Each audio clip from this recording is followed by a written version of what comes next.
RapJack, an oral history of John T. Hennessy.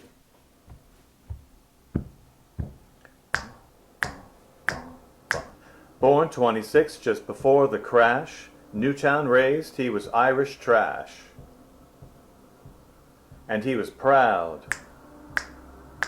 Red-headed, blue-eyed, quick on his feet, not much money, he got good on the street. State Street and Washington Ave. They called him Brick Red Jack John T, another goddamn motherfucking Hennessy. He loved his mama, loved his dog, but what dogged him most was something called the Irish curse, not the penis, worse. Whiskey, whiskey, shots and beer. Whiskey, whiskey, shots and beer. But it wasn't Jack, it wasn't Jack, 'twas the father was the dipsomaniac. A rosary, a novena, the litany of saints, nothing seemed to answer his mama's complaints. Hail Mary, full of grace, the Lord is with thee, Jack, go find your father and bring him back. So he took his little wagon to the brick hotel, dumped Dad in and brought him back from hell. Glory be to the Father and to the Son and to the Holy. Jack was 5 years old. Went to Yardley weekends, good with a hoe, helped make Nanny's gladiolas grow. Early in the morning with Pop O'Neill to pick mushrooms on the golf course they would steal. At the club entrance, later Jack was dropped off. He sold him to the suckers before they teed off. Jack be nimble, Jack be quick, Jack jumped over the candlestick. Back in Newtown. Played hooky from school, said he was sick, took out his dick and peed in the crick. Newtown crick. He peed a lot in that crick. While the thoughts went through his brain.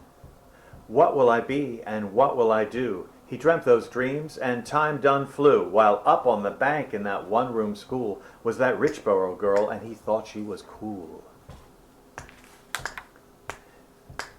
Stabbed his leg with a pencil to prove his heart, but the economic downturn tore them apart.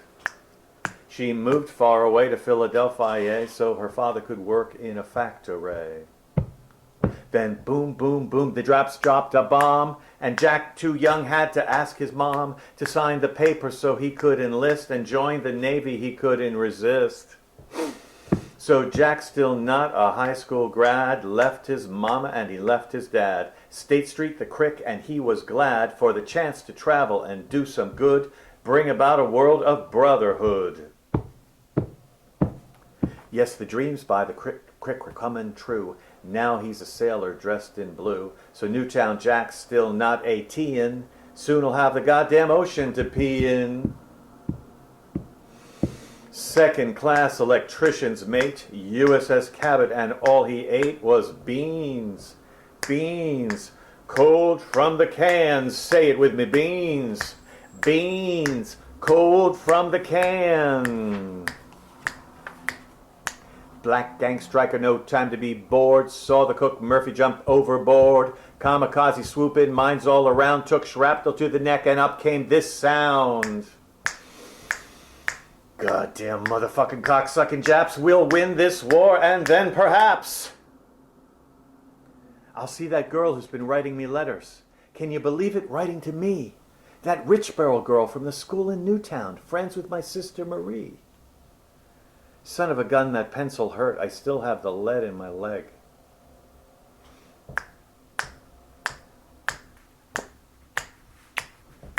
Then the time came, ship in for repair. San Francisco Bay, 20 days to spare. Jack boards a flight to Philadelphia to meet his girl on the appointed day. So the deck and she were pretty well stacked when she walked with her aunt into a packed Reading terminal. Her name was Helene, Bunny for short, hadn't seen her since 7th grade, and he felt sort of strange in the Reading terminal. When he looks up and sees her, he says to himself, shit, that's it. Destiny shakes his frame. feels his bell-bottoms flare as he looks at her hair, and bit by bit he's falling, falling, falling in love. Falling, falling, falling in love. That's it. He's bit by the girl with the name of a rabbit. Back to the ship and back to war, a couple months and a couple more, and the letters to and the letters from move back and forth to the drum beat of their love. Love. Drum beat of their love. Love. Love. Drum beat of their love. USS Cabot comes home to port. Bunny and Jack begin the sport of courting, flirting, lots of jitterbug. Soon blood flowing, need more than a hug. Jack gets his discharge honorable, but they can't get married by a constable because they're Catholic. Roman too, ain't no Prot and ain't no Jew. Bum, bum, ba-dum. So 1947, the 31st of May, Wilbur the father gives the bride away. Immaculate Conception, Germantown, PA. Maid of honor, Muzz, Uncle Raymond, best man. Jack takes his blushing bride and they have a plan. Back in Newtown, the place where they met. State Street South apartment not finished yet. Cook on a hot plate, do the dishes in a tub. Fridge in a closet, but they rub a dub-dub. And 9 months later, and tee-hee-hee, they have a little girl they call Marie. Soon the chemistry creates another bomb, and out of Helene pops a boy called Tom.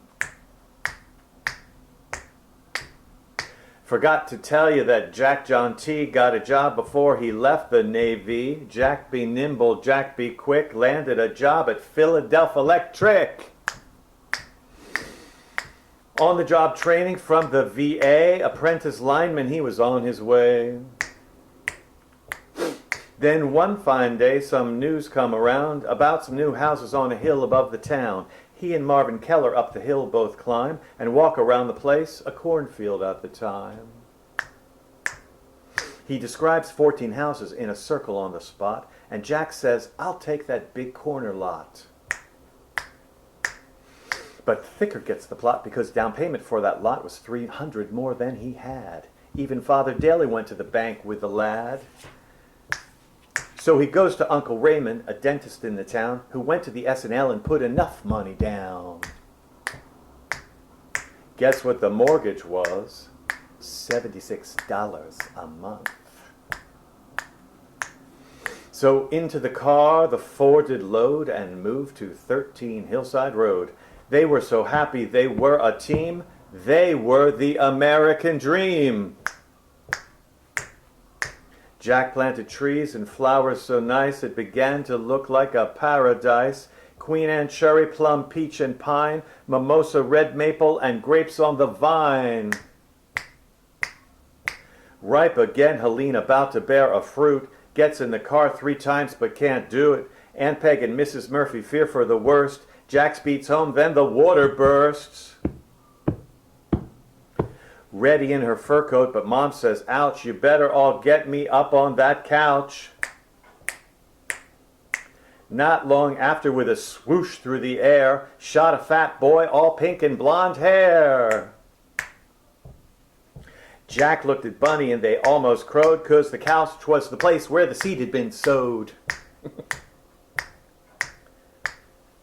The 1950s on they sped, Eisenhower, Elvis Presley, nuclear dread. The more the merrier, no parenthood plans. Soon Jack is blessed with Barbara Ann. Sweet-faced, doe-eyed curls of gold. She wasn't even 4 years old when John, a boy in 59, decides to join the happy line of Hennessy's. Hennessy's, Hennessy's, Hennessy's at 13 Hillside Road. 13 Hillside Road. Elbows off the table, you'll eat what's on your plate. Think money grows on trees, somebody say grace. Bless us, the Lord, and these ideas which we're about to receive from thy bounty through Christ our Lord, amen. You could cut the silence with a knife. Moment like years, then comes the strife. God Goddamn motherfucking son of a bitch. This meat's as tough as a horse from a ditch. But Jack, it's a rump roast from the A&P. This cow belongs in a glue factory. Saturday is no time for play. Everybody gets a choice, ain't no play. Clean up, sweep the cellar, don't be a slob. If you want your own money, go get a job. But some Saturdays, Jack and Bunny slept late. Kids watched cartoons, Rice Krispies they ate. Go get Mom, no, the bedroom door's locked. Then bed springs squealed and the floorboards rocked. And Saturday night, well, that was something nice. Jack takes weekly shower, Vitalis Old Spice, walks with Bunny proudly out the door to the American Legion where they cut up the floor. Boogie woogie. Boogie woogie. Mom was the softy and Dad was tough, and better watch out 'cause he could get rough. You kids just wait until your father gets back, and sure enough it was a whack, whack, whack. Quick up the stairs, they ran till they felt the bitter leather tips of that utility belt. The 1960s roared right in, and soon we were fighting Ho Chi Minh. Jack, there's too many people, not enough air, gotta get these kids out of my hair.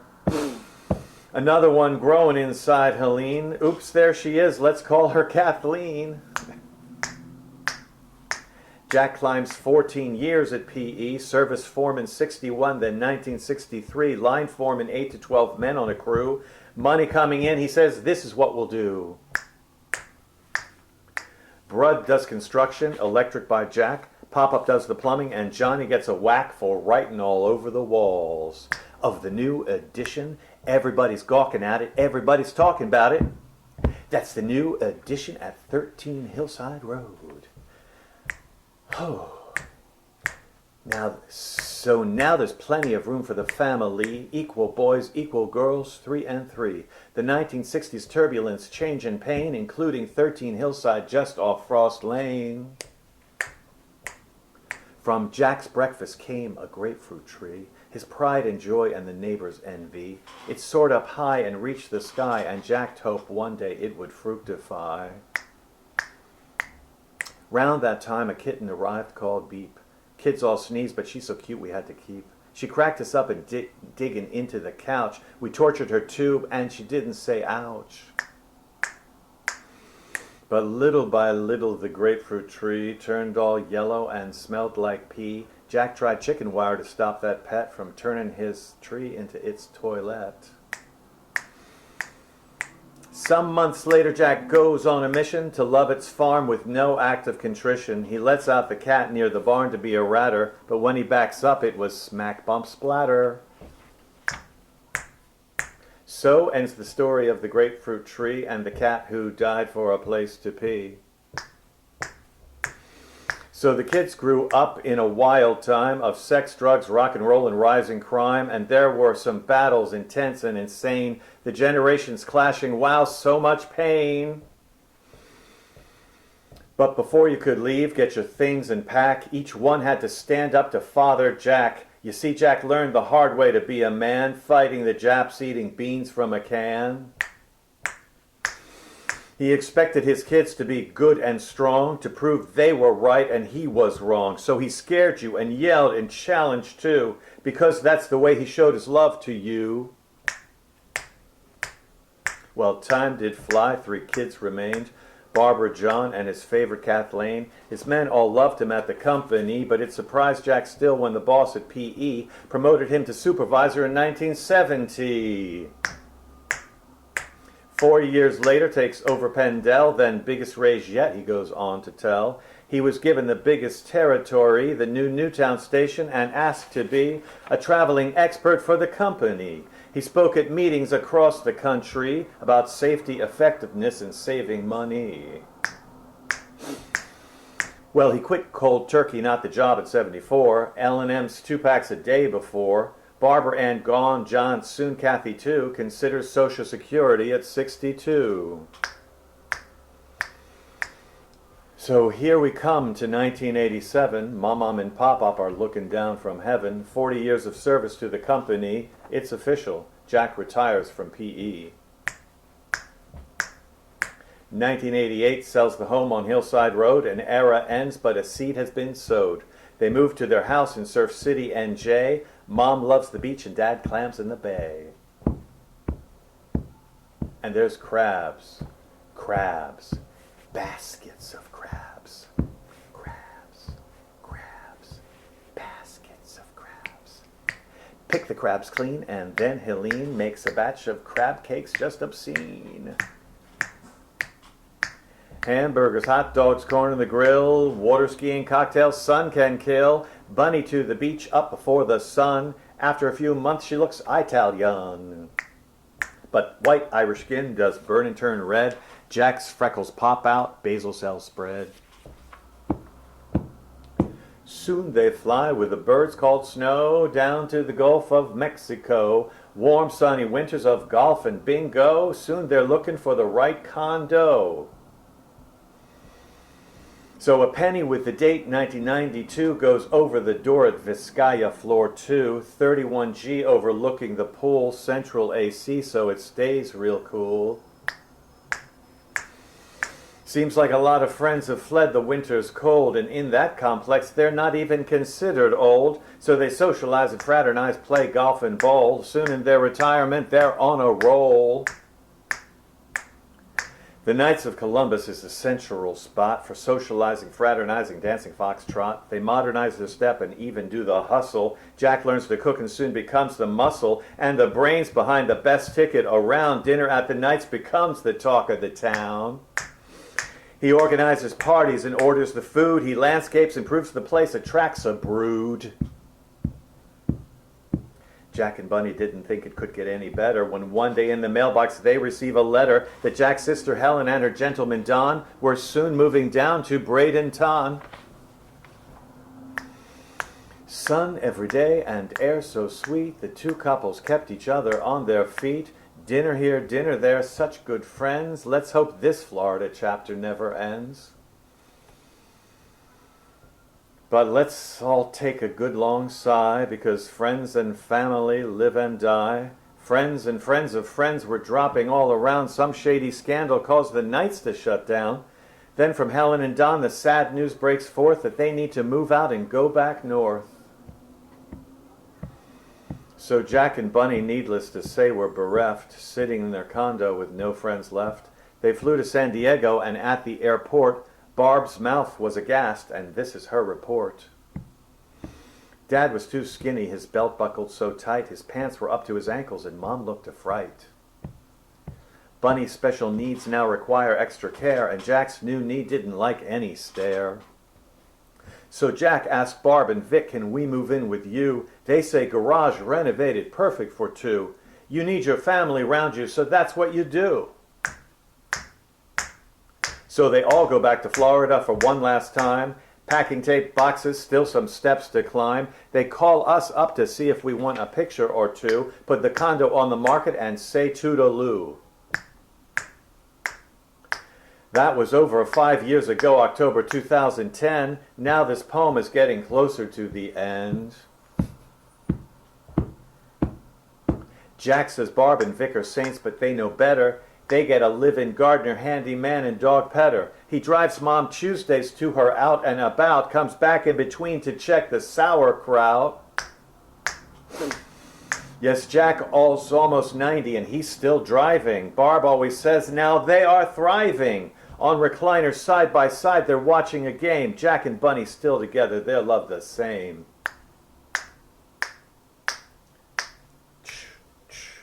You can see Jack's handiwork. Just walk into the shed. Potatoes hang in sacks so the world can be fed. Potatoes, potatoes hanging in a sack, but don't touch them until you talk to Jack. He knows which ones get eaten next. Even has new varieties being FedExed. He's a potato expert and a potato good man. Guess that's what happens when you eat beans. Beans. Cold from the can. Say it with me, beans. Beans, cold from the can. The boy grew up and became a man. Guess it all started peeing in that crick. Who would have thought the plot could get so thick? And here he is still, only God knows why, getting up every day like the sun rises in the sky. But there's much, much, much, much more to this guy. There's a little Jack in each of us. Just look around, and the seed is still spreading. There is no bound. 6 children, 13 grand, great-grand, 15 soon. They live all over this fair land, maybe someday on the moon.